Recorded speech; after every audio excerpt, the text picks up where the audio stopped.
So good afternoon, everyone. We'll go ahead and get started. It's really amazing to see all of you here today. I know we have folks online as well, and just want to thank you all first and foremost for the tremendous support and advocacy and commitment that you all show each day to Lewis and Clark Community College. I know personally it means it just means a lot to me. This is an amazing institution. It's been around for well over 50 years, and we continue to do remarkable work in serving the community, in serving our students, the region, and I believe, really importantly, really serving the state and leading the way. You know, if you've had a chance, you can grab one of these, just a little plug. I want to thank Laura and her team, Laura Inlow and her team, for putting together a remarkable document this year. We all put our minds together and really wanted to be able to highlight some of the good things that are happening on this campus. But if you've read the introduction, very short from me, but it's something that is near and dear to my heart, and how this thing we call education is going to continue to morph over the next several years, over the next 5 years, over the next 10 years. I'd like to think that Lewis and Clark is poised to really be a leader across education, in how we're reimagining what it means to access education, what it means to respond to this environment around us that is requiring things differently, whether that is what access means, why something exists, or if a student walks up to our campus and says, hey, well, can I do it this way? We should have a solution that signals absolutely, and if we can't do it, we should be able to figure that out. So I'm really delighted to showcase today some of the remarkable work, again, happening on our campus. You'll meet our key direction leads from this last year, who are going to highlight some of the good work that's been going on, but also highlight some of the vulnerabilities that we're facing, as well as some of the areas in which we have fallen short. And, you know, I'll sometimes get questions, is it okay if we share the stuff that didn't work? Because are we supposed to highlight the positives? I said absolutely, but part of growing and moving forward as an institution, especially in today's environment, is we have to acknowledge the areas that we just didn't get it right yet. And I think that's okay. And it's really okay, especially when we have such a supportive community, a supportive team on campus that really understands that the work of change is really about evolving, it's really about responding, and ultimately it's about transforming lives. So again, I want to thank you all for being here today, and I'm going to sort of jump into a couple of things just to kick off, really by the numbers. Most of the work we do, although there's a tremendous amount of things that happen behind the scenes with our students, you know, with activities, with interactions, it ultimately comes down to the numbers. And so I'm going to start the presentation today by just highlighting a few numbers that really guide us and that really allow us to understand how we're performing from a financial perspective, an enrollment perspective, and ultimately looking at our impact. So if you look on the screen here, a couple of things. Now this is kind of a good and a bad thing. I mean, as an institution of higher education, things aren't necessarily getting cheaper.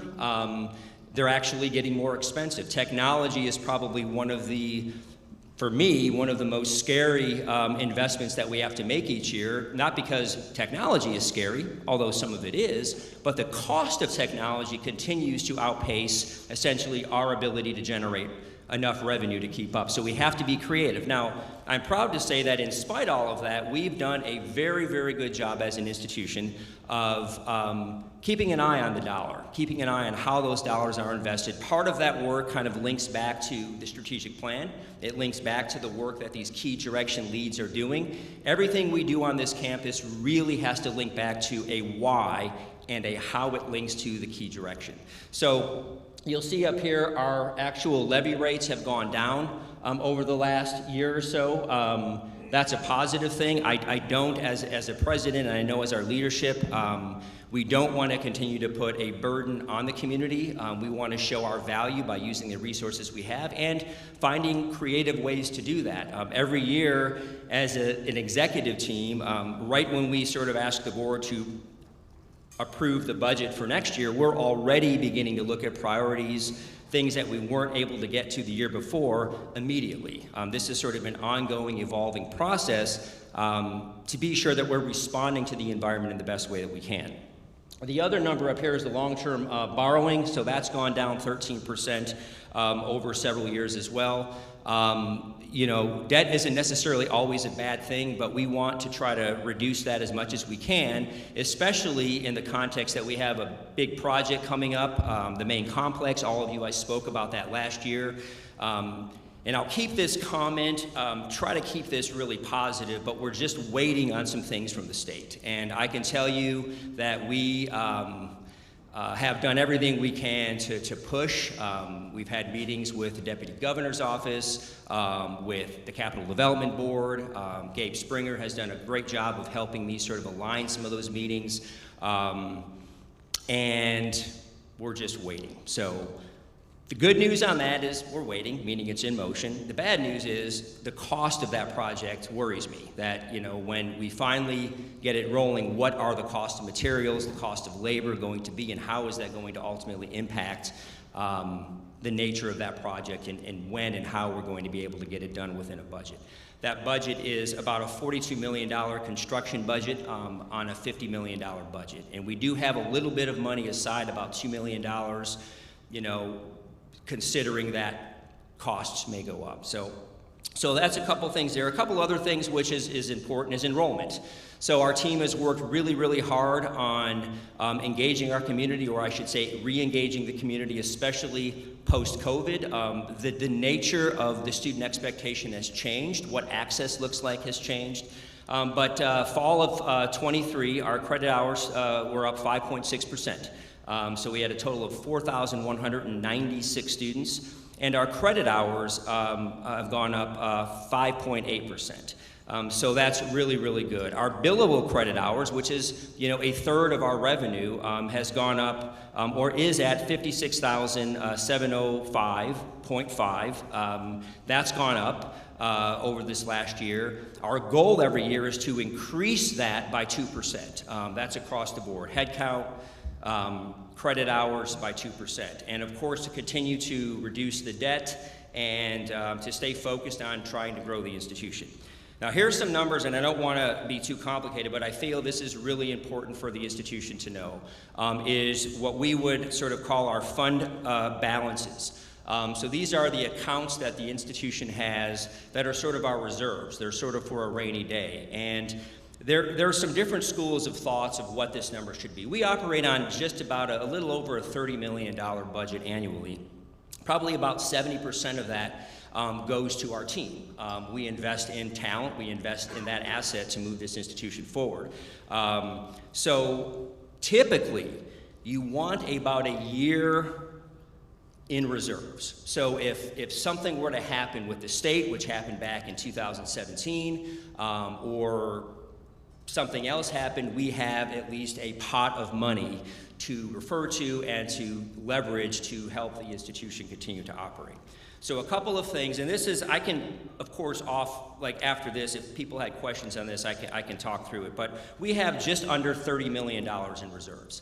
About half of that money is actually a result of a 2017 bond, which the college took out in response to, that was the year that the state, you know, didn't fund education. There's still about $8 million left on that bond. That's money that, in my mind, we never ever touch. That's about $15 million that is just in the bank. We don't touch it. We have a little under $15 million other dollars that is part of a fund balance, and about $7 million, a little over 7.141 to be exact, is operational savings. And this is our education and operating maintenance revenues.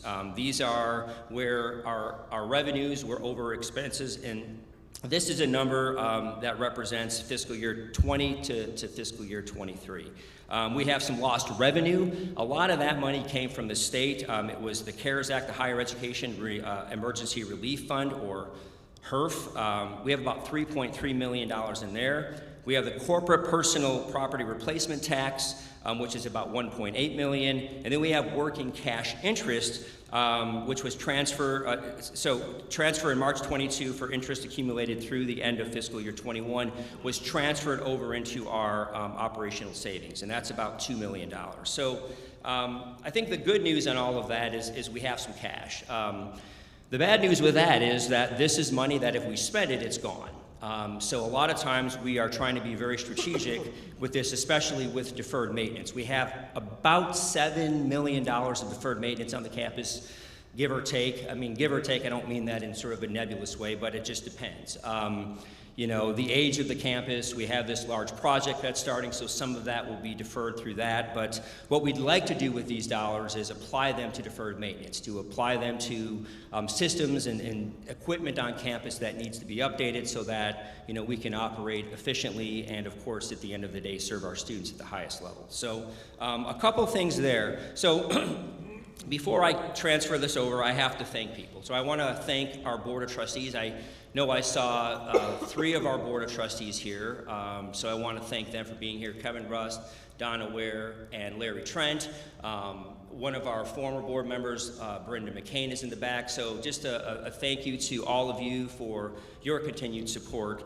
But Dwight Wirtz couldn't be here today. Our chair, Brian Campbell, Jill Griffin, Julie Johnson, and our student trustee, Melissa Spinks, couldn't be here. But again, on behalf of all of our Board of Trustees, just thank you for the great work that you do. A couple of other folks, I didn't thank Brian McKinney and team. They're just amazing individuals that you just sort of show up and everything's ready to go. And I know it's a busy time because next week we have graduation, and they're going to be doing this all over again at a much, much higher level. So thank you, Brian and team, for your great work. I also want to just recognize, and I'm gonna name them off so I don't forget anyone, but we have a leadership team on campus that is made up of a little over 20 folks from across campus that really help guide and lead this work that we do every day. Each of them have teams, and their teams sometimes have teams, and this is what makes this place work. Ultimately asking ourselves each day, if I make this decision, is it going to have an impact on the student? So I want to thank Brad Raish in security, Dr. Jackson, who's up here on stage, Chris Palda, Cindy McCoy, Cody Zittman, who couldn't be here, but you'll hear a message from him later, Crystal Robinson, Debbie Edelman, Debbie Witzkin, Dave Springer, Gary Rolfe, Laura Enlow, Lori Artis, Mary Schulte, Maya Lawrence, Randy Gallagher, Ron Wall, the newest member of our exec team, Sabrina Davis, Sean Hill, Sue Serwinski, Tim Bell, Val Harris, Yvette McLemore, Amir Chandri, and Tom Steidman, who is also one of our newer deans on campus. So I just want to thank all of you for doing amazing work. You know, this work can't happen without a great team of leaders around you, so I just want to thank you all for what you're doing. One more thing. So next year, we're making some changes to our strategic plan. We do this every year. It's a rolling plan. So I want to highlight, you're going to hear some of the same names, but I want to thank these individuals for stepping up and agreeing to lead our key directions next year. We have our retreat actually Wednesday, and we're going to refresh the plan. We're going to take a look at what we've done well, and we're going to take a hard look at what we didn't do so well and what we need to do to improve. So key direction 1, which will continue to stay focused on enrollment and retention and persistence, is Amir and Crystal will lead that KD, and Dr. Sharice Jackson, our Vice President of Student Affairs, will be what we're going to call a sponsor for that key direction. And the responsibility of the sponsor is to be sure that we're guiding that key direction in the right direction, no pun intended there, that the budget is being used in the right way in terms of being applied to the strategy, and that we're looking at those outcomes in a very, very sort of direct way. Key direction 2, Tom Steinman and Randy Gallagher, 2 of our deans, and that will be sponsored by Dr. Sawinski. Key direction 3, this is the tricky one. So we had this group of 7 magnificent, right, individuals. They call themselves the Mag 7. So they are ultimately going to be leading that team again. And key direction 3 this year will be a merging of the current key direction 4, which is really focused on the outside efforts of the college, the community engagement, the high school work, with the internal work, which is the culture and transparency work. So Debbie Wiskin, Cody Zittman, Maya Lawrence, Debbie Edelman, Christina Wickenhauser, Elizabeth Grant, and Val Harris will continue to sort of lead and guide that work. And Lori Artis will be sponsoring that KD. KD4 for next year is a new key direction, and that's going to be focused on data and technology transformation. So we're committing very directly to continue to transform that area of investment. And Ron Wall will be leading that key direction next year, along with Sean Koppel, Brian Jossel, and Chris McLaughlin.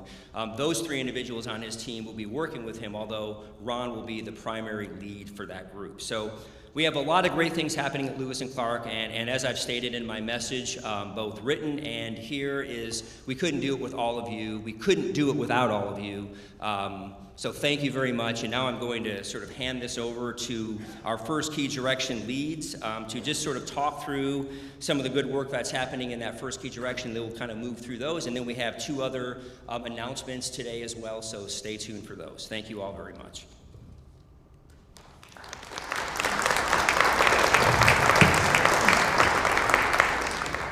Good afternoon, everyone. I'm Lori Artis, Sharice Jackson, and we have been the leads for KD1 throughout this past year. Just a couple of things we want to highlight. Obviously, our key direction one is to improve our enrollment and retention efforts here on campus. As Ken mentioned, we saw increases in our total credit student count, both fall to fall and spring to spring this year, almost 6%, both of those semesters. And he mentioned a number. I just wanted to update you on that billable credit hour. Our goal this year was to hit 55,000, and as of just about an hour ago, we're still enrolling for summer. We are at 57,381 and a half credits, so yes. Yeah, so we have the fun one. We get to share all the good news, right? So things are looking really great in terms of Aspiration 1, which is improving enrollment. And Sharice is going to talk a little bit about Aspiration 2, which is more focused on retention. But just a few key things that we've done this year to help impact and drive those numbers. Number one, hiring that Director of Admissions and Enrollment, and Amir has really hit the ground running with a number of initiatives he's been working with his team on, including just constant communication with those students who inquire but haven't enrolled, those students who or have applied but, inquired but haven't applied, and then applied and enrolled. So just a number of communication strategies that his staff is working on around the clock. Of course, we launched our new website thanks to Laura Inlow and our marketing and PR department and all of their efforts, and that's really helping us represent our new brand and communicate better with all of our constituencies and those prospective students. We're working on launching a new texting service right now with all of our prospective students and current students. We also made some investments in training and really tracking all of these students. We're doing a number of student events and recruitment events, and being able to capture that information and then being able to follow up with those individuals has been very instrumental in moving these numbers. I've got to give some credit to Daniel Nose. Where's he at? Daniel? Daniel is our lead recruiter here on campus, or our recruiter. He is the recruiter, right? Just a number of things that he has rolled out this year, including new student orientation. He planned a big welcome week this year that I know will be bigger and better.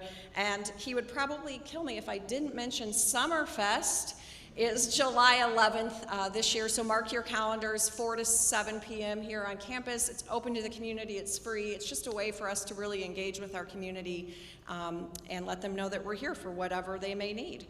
High school registration days, which Daniel also led, are really showing some big improvements right now for next fall already. So we've been doing some surveying with our prospective students and current students, trying to understand how to best reach them through our media preferences, and then a number of targeted enrollment campaigns that, again, Laura and her team have been working on. If you haven't seen it, we have rolled out a new campaign that's targeting those high school age students.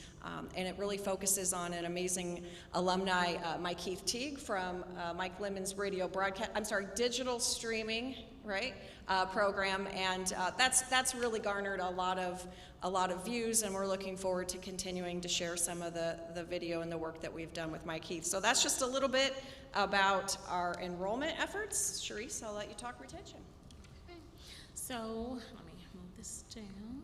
So for Aspiration 2, it is retention. So of course we want to bring in 1 million students each year. However, we also want to make sure that we retain those students. So we want to make sure that they have the resources they need, the support. So our goal was to increase retention by 1% fall to fall. So retention, our benchmark was 58.93, and the retention rate for fall 2022 to 2023 was 59.7%. So even though there was some increase, we definitely, of course, want to continue to work towards those efforts. We have a great team in place, so excited about the things that are coming forward. Some of the things that we have done to help increase retention and our persistence as well, increase communication with students. So we just set out a new texting platform where we're able to send messages out to students. Of course, we can email them like crazy. However, we know that students have the phone in their hand all the time. So the text messages gets them right away. They can respond no matter where they are. So we have seen a huge increase in communication with students through our texting service. One thing we also did, re-innovated and reinvented our Trailblazer times to focus on student events aimed at increasing student engagement. So to make sure that we provided the information for the students, some of the feedback was they didn't know what was going on, the whiteboards and the comments weren't being updated, or they just didn't pay attention to it. So this way they're presented with the information, they have it, and they can also go back to it and look at it at a later time if they want to look up that information as well. Dr. Artis mentioned Welcome Week, so that was something that Daniel was very passionate about and wanted to put into place, and we had huge success. So kudos to Daniel and his team for putting that together to not only engage our students, but also make sure that they had some community when they're on campus. So that was also really appreciated by the students, not only for them to be introduced to clubs and other students, but as well as our athletics team to be able to come together as well with our student body. And one thing that we really have focused on, and thanks to Dr. Hill and his leadership, Brooke Frank and Terry Austin, our mental health offerings. So we know right now that our students are not only struggling with personal things, but also throw in the mental health as well as the stress from education and things like that. So we did partner with JED, and they brought a campus visit to campus. They did a full survey. They met with team members and students to see what is working well, and also provided feedback on what we can do better. So we were taking that feedback and always looking for other ways to help our students and provide resources for them. We also had mental health first aid training for our student affairs team members. So one thing that I wanted to do when I became vice president was to make sure that the team members that are dealing with the students day to day know how to not only recognize a mental health episode, but also be able to at least decide in the immediate moment what they need and what services and who to get to be able to help them. So that's something that majority of all the student affairs team members are trained, and we have a few more sessions to make sure that the remaining team members are trained. And again, thanks to Terry and Brooke and Dr. Hill, we were able to host a wellness week on campus. We had a Sin Silence packing exhibit where it showed personal stories and highlighted mental health awareness. So we are excited about those things, being able to bring them to campus and other things in the future for our students. So thank you.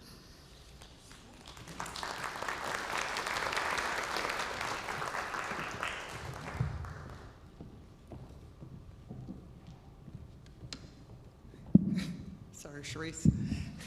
Hi, I'm Sue Sterwinski, and this is Randy Gallagher, and we're KD2. And not only are we KD2, we had lots of people help us with our aspirations, and so faculty and staff that helped us, thank you. So we have pretty much 3 pillars in our area: access, equity, and assessment. So, access. We want to offer as many programs as we can from the CTE area that are going to end up in well-paying jobs for our students to the transfer area, so that we have clear, easy pathways from Lewis and Clark to as many universities as we can get agreements with. So we want to start with access. But when we start with access, not only do we want to add new programs, but we want to look at the programs that we have and assess them as what program might need a little more resources to bump it up, to help with enrollment and things like that. We are still working on our grade card, however you want to look at it, some way to assess programs in a fair, transparent way, so that we can say, yeah, this one needs a little bit more help. And so that's a task that we're still working on, but we're getting close. As far as new programs, so we're working on several. So human services, sports management, avionics, drone training, a renewal of our LPN program that we had earlier, data sciences, and probably a few more that we have in our back pocket that we're still trying to figure out if we can pull off. Those are going to be coming in the next year or so. So those are underway, and we're excited about those. And again, this will offer more access to education and more opportunities for our students. We're also working on majors. This has been, I think, since I became dean, we've been working on how do we have majors so students that want to transfer can start with a major with us, and then we have a pathway for them. So we're working on that as well. Equity. So not all students are available to come to school from 8 to 4:30. We know that. We have students that have children, that have full-time jobs, that have a number of things in their backpack that they carry around, that they just can't always be here and be here consistently. So we have to think about how we can offer education in a more equitable way, and those ways are things like the modes that we learned over COVID, right? So blend flex, high flex. We still have online courses. We have web blended courses. If you want to be here face-to-face, that's fantastic. And now we're working on CBE, competency-based education, where it's a bit at your own pace. At the times that you're available to do your studying, it's there for you. So we have our welding program was the Trailblazer in CBE, and so welding's been approved by HLC and is underway. And next is early childhood education. We're working on that. Once we get that approved through HLC, that'll be our next CBE program. And then there's several, again, fantastic faculty members and team members that are helping us both behind the scenes and in front of the scenes develop more courses. So Jen Fuller has been leading the way with faculty and been doing an amazing job, and she herself has a course, and we have more under development in math and in speech and in several other courses, and I'm sorry if I leave, if I don't get everybody's. And then finally, assessment. So how do we measure how students learn? And not only learn in the classroom, but outside the classroom, so co-curricular. So during our visit with HLC, we got a little bit of you could do a little bit better. So we're gonna do a little bit better. We're designing a whole new assessment strategy. It's underway. Our first reports are gonna come in next week. And so the deans and I are looking forward to getting to read all of our first reports of our course level assessments. We have general education assessments that look at the things that we want to send our students out with. Can they communicate well, both written and orally? Can they do math? Can they critically think? Can they work on teams? Do they have an understanding of the diverse world that we live in? And so those assessments are underway as well. And then program level assessments, so when they leave here, do they have the toolbox everything in the toolbox that they need? And so we'll be looking at assessment. You'll be hearing us talk about assessment. That's our new favorite word. And we're all going to workshops and probably the HLC Academy so that we become experts.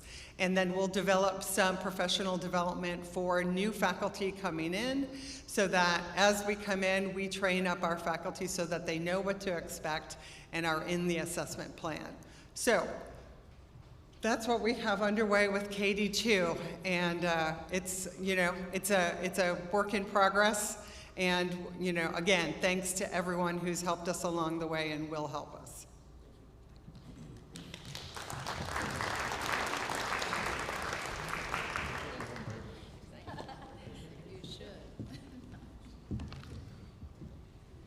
Hello, everyone. My name is Debbie, and I am Debbie Witzkin. I'm one of the leads for KD3 and KD4, along with the MAG 7, as you may have heard. So a couple of the other ladies back here are part of our MAG 7. We have Val Harris, who is part of KD4. We're kind of merged. That's where the 7 comes from, and we're pretty magnificent, too. And we have Christina Wickenhauser back here, and Debbie Edelman, and then Cody Zipman, Elizabeth Grant, and Maya Lawrence are also part of our MAG 7 team. And together we do KD3 and 4, and I'm going to just talk a little bit about KD3, which is our building a transparent, inclusive campus culture. So looking at within the team at Lewis and Clark, our students, our staff, our faculty. Our goal for KD3 is to build a campus community where everyone feels like they belong, feels valued, and feels like they have a voice. So we have been doing numerous things over the course of this last year to kind of improve in those areas and kind of build that culture that we can be really proud of. So some of the things, one of our key areas is communication, and some of the things that we have done to improve communication is we have a Blazers Dog Bowl email that everyone has access to, so if they have a question and they're not sure who to ask or they have an idea, they're not sure who to share that with, we encourage them to use Blazers Dog Bowl, and then we can kind of funnel those out or respond as needed to all of that. We also have Power Planners, which is a group of, actually I think on Power Planners, there's close to 100 team members on Power Planners that come at different times. So we meet monthly, we talk about happenings at Lewis and Clark, how we can support one another. Sometimes that's just by being there to support. Sometimes that means financial support through the key directions as well. We also developed the Blue Crew, which is a group of, again, staff and faculty and administrators, and we are there to celebrate people. So we're looking at ways to recognize everything from celebrating accomplishments to saying happy birthday to just talking about what's going on campus. We have a couple of really cool initiatives coming out in the fall that we're really excited about, but the Blue Crew's been pretty cool part. The other part is culture building, and one of our big culture building activities has been our KD Cup. So you may have heard about that, especially if you're a team member or student here at Lewis and Clark, and we are revealing the winner of the KD Cup competition at the end today. So stay put.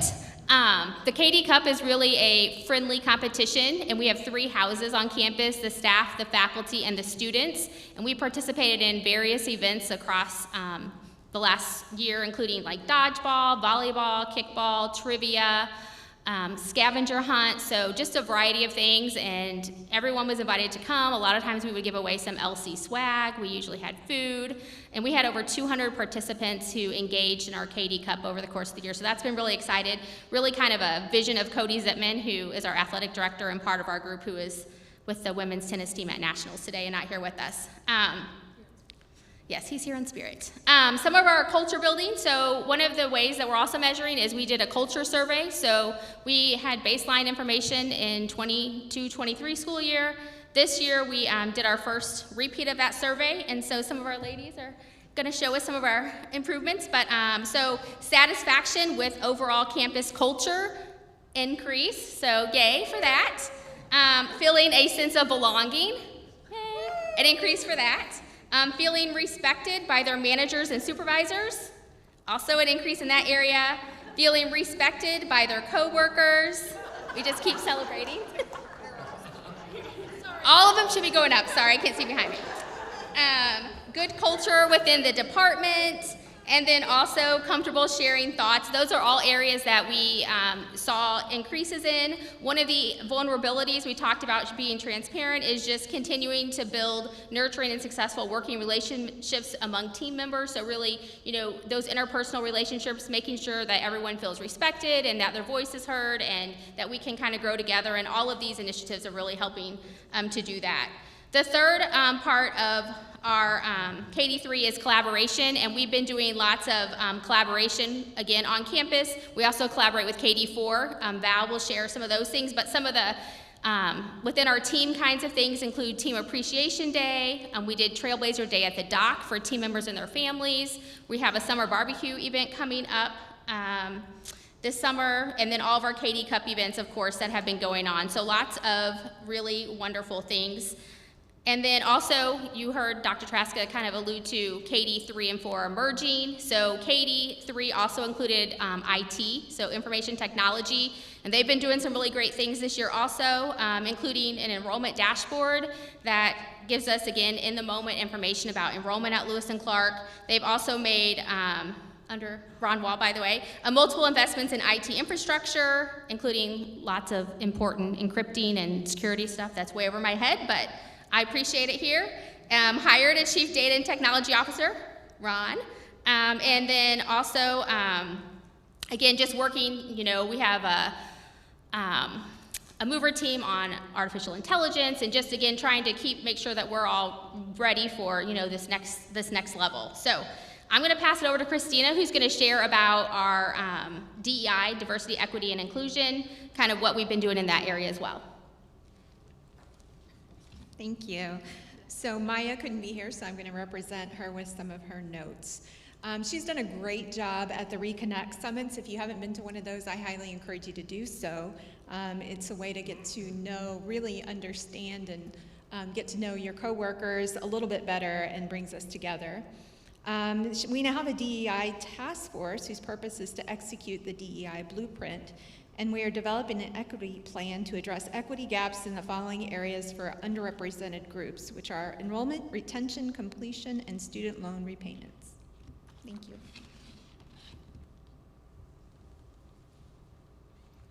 Good afternoon, evening, whatever that is.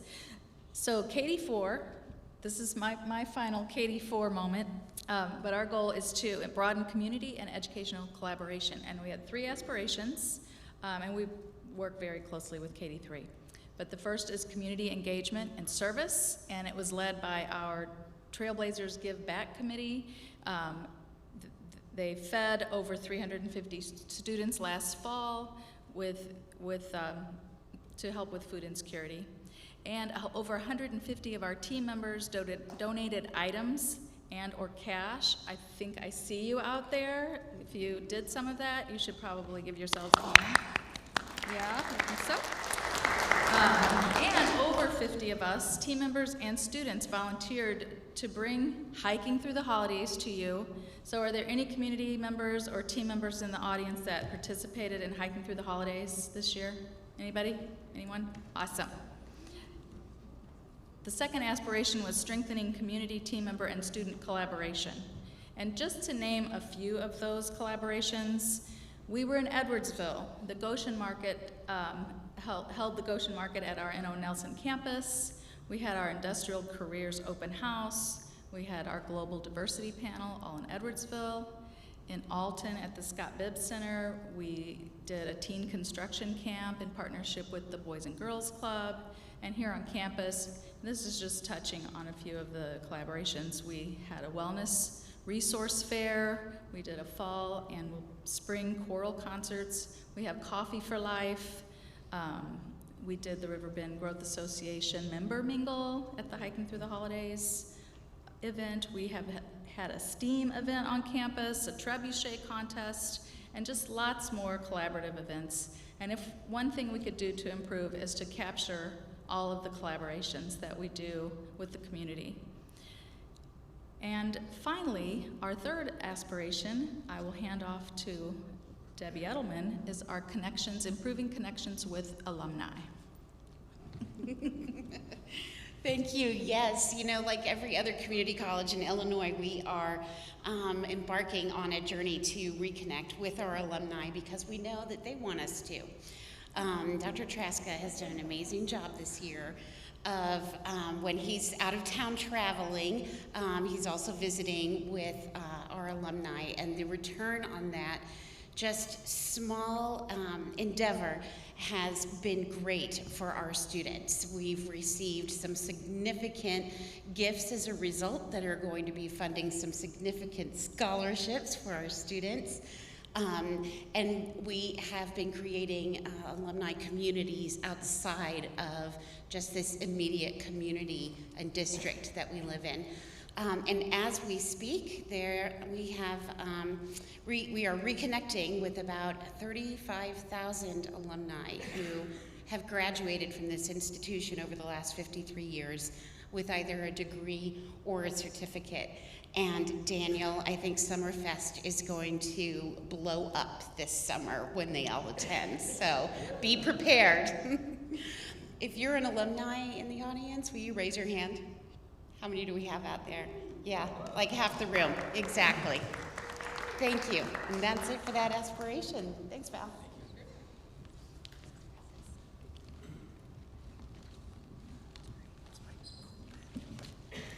So thank you, everyone. So a couple more things on the agenda, but I also just take a step back and thank all the leadership across the key directions this last year, and of course, thank all the team members, either on Zoom or in the room today, and all the community members who either participated or were engaged at sub-level in just moving the institution forward. So just quick pause and round of applause for all of you, so thank you. There's an old saying that really talks about culture, and you know, I don't know where this started with me, but I've always been about culture. You know, I think you could have the most remarkable strategy, the best ideas, but if you don't have a good culture, none of that stuff matters. So for me, some of the work that Debbie and Christina and Val spoke about is really about culture. It's really about making those connections with each other so that we can move the institution forward. We're a big family, and there are weeks that go by that probably some of us don't like each other. We probably avoid each other, but at the end of it all, it's about making sure that we're continuing to be focused on the student, right? And that just goes without saying. We're a large, dynamic institution. In that booklet, you'll see we have well over 500 team members that on a daily basis engage in this work, are committed to this work, and do it tirelessly. And I think if we don't have some level of disagreement, some level of bumping heads, some level of like, what were you thinking with that? Then we don't move forward in the way that we should. Again, thank you all for your commitment, and at this point I'm going to step back and just ask if there are any questions from you as community members, team members, either online or in the auditorium that I could address, or ask other people to address right here. So, any questions, thoughts, observations, anything at all that you'd like me to dig into? Wow. Okay, you can hear a pin drop. No, yes, sir. Competency-based education, Yes. seems to be moving forward pretty slowly. Can you talk? I mean, is that a true assessment? First of all, no. So we had a meeting. Yeah, we had a meeting today. We have about 28 people on that call. So we have a number of faculty on the gen ed side and on the career and tech side. So we did hit a little bit of a road bump with our early child care program. We have a consultant now working to finish that up for us, and our goal with that program is once it gets approved by HLC, that'll be the second full program. In the fall, we will have gen ed courses on the schedule that are CBE, speech, math, there's literature, and I think there's a few others that came up today in English. So no, it's moving forward. You know, a couple of the areas that we did stumble on was subscription pay. We hoped we would have that ready by fall, but there are just too many nuances still with financial aid that we're trying to get straight. So essentially what that means is students can pay for blocks of time as they move forward. So if a student, I mean, I think Kevin talked about it today, one of our math faculty, If a student doesn't finish this semester, they don't, or they're, hey, I'm not going to pass this class, they have an ability to bank their credits and then pay a subscription to continue to work through that curriculum at a later time, preferably as soon as possible. So those policy things, Kevin, yeah, we still have some work to do there, but in terms of the commitment and the advancement across the programs, I think we're on track for the most part, absolutely. And also on that regard, one of the things I've been trying to do to help us is get more state commitment to competency-based education. So in a meeting last week with Illinois Community College Board and a number of presidents, we're looking at trying to frame a statewide model where there could be some funding allocation for institutions that are moving down this pathway. And so that looks really positive. There are some pots of money across the state right now. Rev Up, Illinois, those dollars can be used for CBE. There's some other pots of money that can be used for CBE as well. Early child care is completely funded through a grant.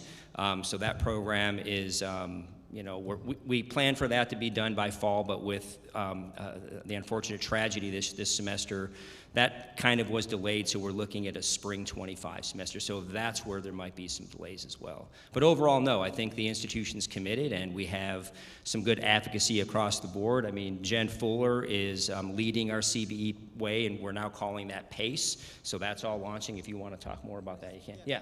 So, yeah. The only other thing I'd add is, so we're still, and it's centered around financial aid, we're still kind of locked into the federal government's start and stop and their rules around that. And so to try to put a system where you're getting rid of time, right, and allowing students to sort of go at their own pace, but we're locked into a federal system where if we want to offer financial aid, we need a start date and a stop date, and it's supposed to be in our semesters. That's where we're starting to hit that.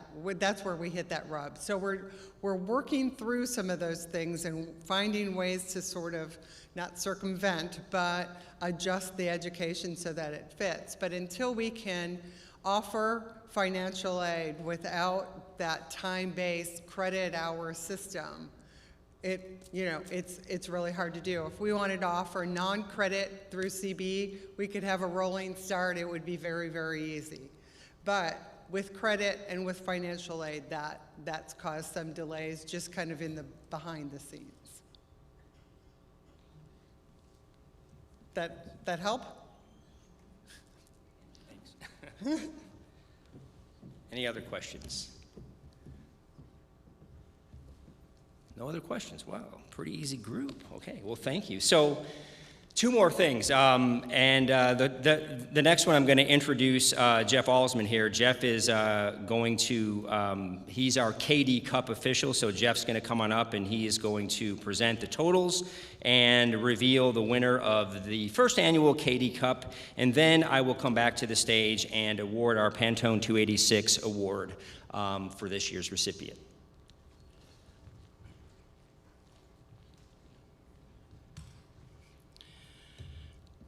I'd like to be able to tell you I'm suffering from an old football injury. I'd be 2/3 correct. I did suffer from an injury, and it's because I'm old.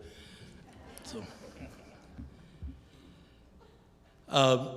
just prior to presenting the KD Cup inaugural Champions Award, you've given me an opportunity to mention and promote our new podcast on campus.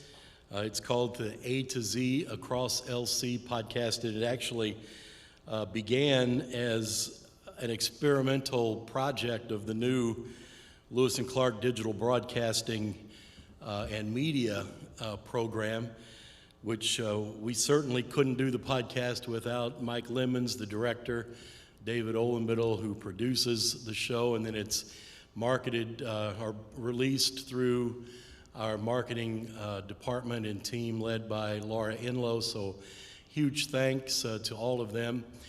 It was created as a vehicle, well, to be an extension of the college strategic plan, actually, and to be a vehicle to promote events on campus as well as college programs and highlight successful alums and to be part of a collaboration and an interaction with community members, and also feature students and Lewis and Clark athletes. We wanted to make sure that there was a good amount of student involvement, both behind the scenes through Mike's students in the broadcasting and media department, as well as through athletics and just guests on the program in general. And we were all amazed when our experiment was launched and the initial broadcast was viewed by 30,000 different viewers, which I certainly didn't expect. I thought, you know, if we get 100 people to see this, well, this will be a good thing. So it got off the ground fantastic. We are enjoying doing it. We hope that the audience continues to enjoy or find any of the different segments that we do that are targeted at those different themes that I just mentioned interesting, informative, and somewhat entertaining, while trying to maintain the reputation of the Lewis and Clark brand at the same time. If you don't know where to find it, you know what they say, you can find it anywhere where your podcasts are found. I know on the YouTube channel, the Lewis and Clark YouTube, it's there. I've heard it's also on Spotify. I think Apple TV, or not Apple TV, Apple something. Apple Podcasts, okay. Also the Facebook page. If you're not sure, call us and we'll make sure that you can get access to that, because we do really want it to be informative, promotional, entertaining, and an extension of the different arms in the umbrella of the strategic plan, and we hope that it is able to do that. I do feel, you know, my co-host is Cody Zipman. You've heard folks talk about him a little bit. He's been so involved in the workings of the KD Cup events and keeping track of all the points, and he is, of course, the reigning Pantone 286 awardee, and it just feels a little bit awkward for me to be up here without my co-host. Well, hello, LC from Tyler, Texas, and Women's Nationals. Shout out to you back on campus for the state of Trailblazer Nation. I'm so sorry that I'm not with you, but I have a song for you. LC, LC, the whole day through, that old sweet sound has got LC on my mind. Go Trailblazers. I'm sorry I'm missing today. We love you guys.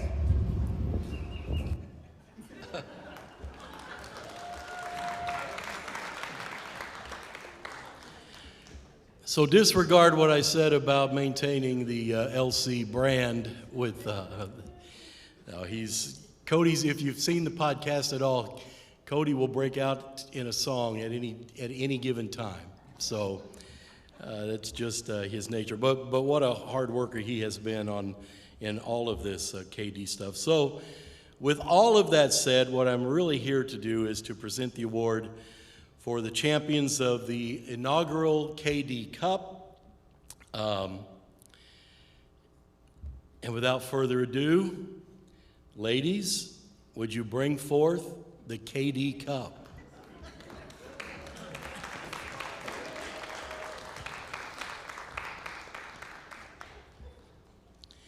You've heard about some of the events that were part of the KD Cup competition. The campus was divided into 3 houses: a student house, a faculty house, and a staff house. Each one of those had a leader of that specific house.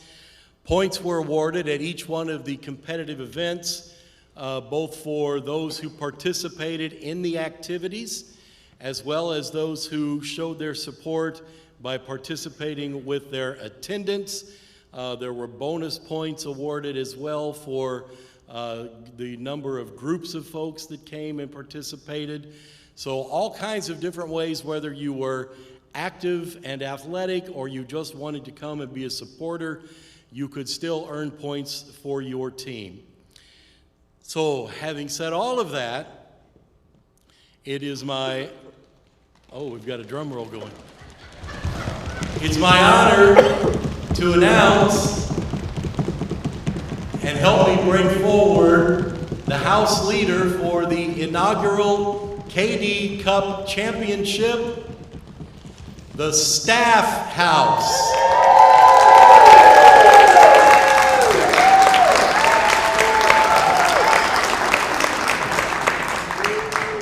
Gabe, come on down and hoist the cup.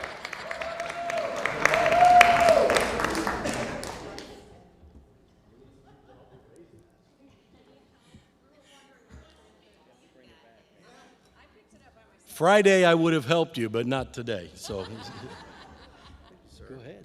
And we'll let you say something if you want to.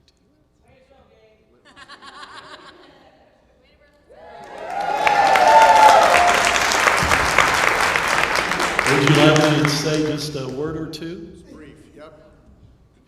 No work comp injuries over here, I'm good. So, first of all, we selected one of our very own. I did not select, but apparently one of our very own was the line judge, the umpire, and Straight, impartial, straight down. very impartial. So, but thank you for being part of our team. I was given the information very late that the staff, right before I walked over here, that the staff had won the cup.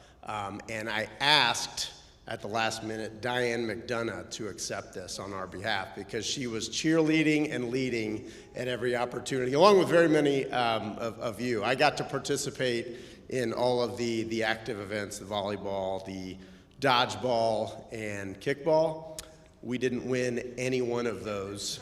None of our teams won any of those, but we were all there to watch the students, which is why we're all here, I think, win every one of those contests. And they were all great.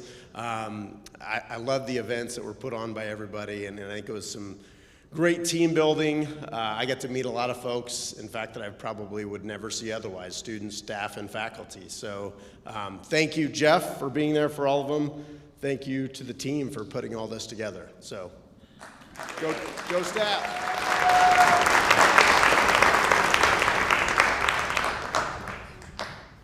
Okay, thank you all. Congratulations to the staff team.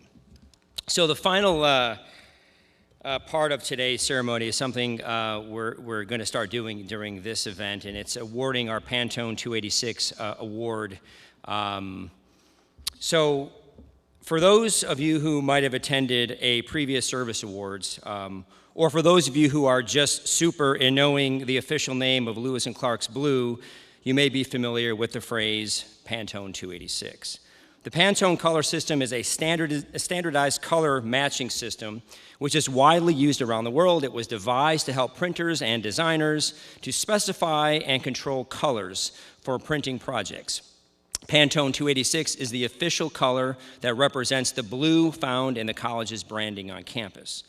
Many of our team members here at Lewis and Clark just don't bleed blue, they bleed Pantone 286 blue, remarking on the true Trailblazer dedication that team members demonstrate for our beloved institution. In the fall of 2022, we awarded our very first Pantone 286 award to, as Jeff just noted, Cody Zipman. Cody is unfortunately unable to be here today as he is actually traveling with our tennis team who is participating in our nationals. We originally designated this award as a part of our annual service awards presentation, but we feel this milestone event allows us to showcase our team member of the year to a much larger audience. So although Cody was our very first recipient, he will also stand in the history books as being our longest serving Pantone 286 award recipient. However, today it's time to pass the baton to another outstanding team member. This year and every year going forward, we will recognize a team member who truly embraces the Trailblazer spirit with the Pantone 286 award during our State of Trailblazer Nation event. Throughout the year, we have heard stories of team members who have gone above and beyond for this institution in their service to students, in their service to fellow team members, and to the communities that we serve. We now read about them monthly in the recognition report.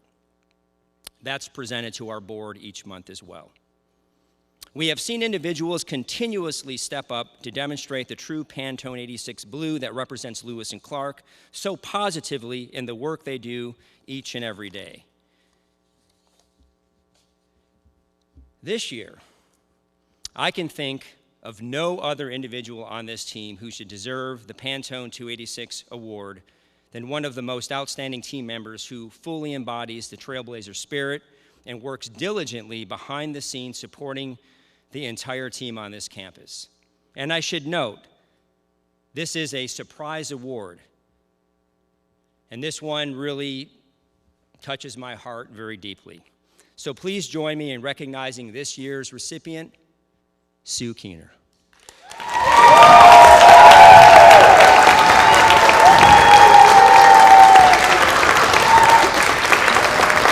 Sue, come on up. As Sue's coming up, I think most everyone on this campus, and most likely in this theater, knows Sue Keener. Sue serves as the executive assistant to the board and to me. And quite honestly, she's the executive assistant to most everybody in this room. I couldn't do this work, none of us could without Sue. Sue is not just the Pantone 86 blue, she is also the glue that holds everything and everyone on this campus together. She works quietly and purposefully behind the scenes to organize every meeting and every event on this campus, including today's event. Her organization, leadership, logistical skills make her the conductor of chaos most days on campus. As she easily juggles multiple tasks, meetings, scheduling, note-taking, organizing, and above all, listening and pretty much tolerating me on a daily basis. For many, Sue is a counselor, and she is often to be found tirelessly listening to everyone's concerns and issues as they enter the president's office. For many, she is the voice of reason and a sign of peace and calm. Sue has been a member of this team going on 13 years now, and I certainly don't know how many of us survived prior to her arrival. Sue's dedication to the mission of Lewis and Clark is evidenced every day in her work. She is so integral to the work everyone on this team does for our students each day, and I really truly can't think of anyone more deserving of the recognition this year than the one person who never asks for or expects it. Please again join me in another just wholehearted round of applause for this year's Pantone 286 winner, Sue.